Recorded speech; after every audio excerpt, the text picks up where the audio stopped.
ภาพเศรษฐกิจถดถอยแบบนี้คนจนคือสตุกนี่มันคืออยู่ยากแท้พี่น้องมันคือมาอยู่ยากแท้ๆพี่น้องบ่จักสิปรับตัวเลยบาดว่าผู้เพิ่นร่ำเพิ่นรวยผู้เพิ่นมีเงินมีคำเพิ่นสามารถอยู่ง่ายอยู่สะดวกสบายเพิ่นบ่ได้อุกบ่ได้อังบ่ได้เดือดบ่ได้ร้อนเด้พี่น้องบัดคนจนคือจังสตุกคือจังคนธรรมดาสามัญทั่วไปนี่เศรษฐกิจแบบนี้จังแม่นมันบีบมันหัดได้พี่น้องบ่จักสิอยู่บ่จักสิปรับตัวแล้วบ่จักสิโศกสิหาล่ะพี่น้องไปรับจ้างรับบายอยู่ไสก็ได้อยู่พี่น้องแต่มันบ่คุ้มบ่กลาง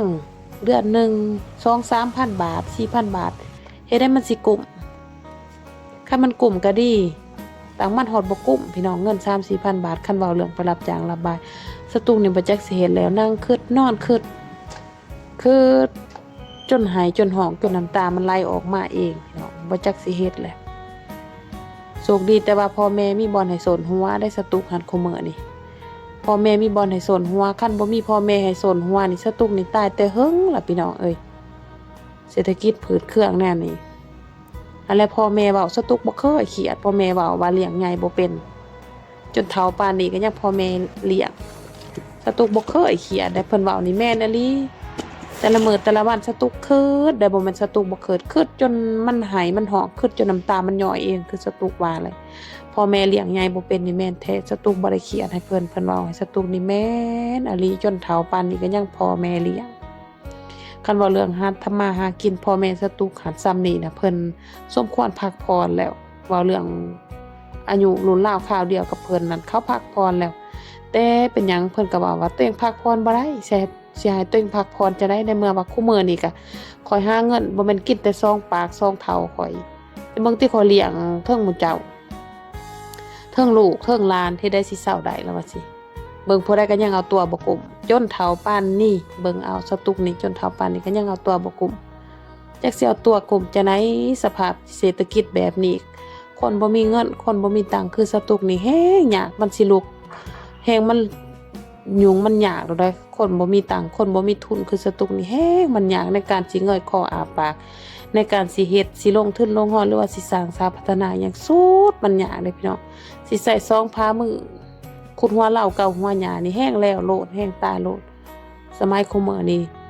ทุกสิ่งทุกอย่างมันขับเคลื่อนด้วยเงินมันบ่คือสมัยตะกี้แต่ก่อน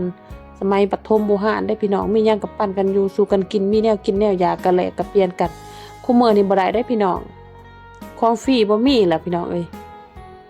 นั่งคิดนอนคิดน้ำตาจนมันไหลออกเองพี่น้องเอ้ยเพราะว่าสตุกก็แห้งบ่แม่นสิมีแต่ตัวสตุกผู้เดียวมีลูกน้อยอีกผู้นึงกินยากปากท้องลูกอีกกินยากปากท้องตัวเองอีกค่าเฮียนค่าหำลูกอีก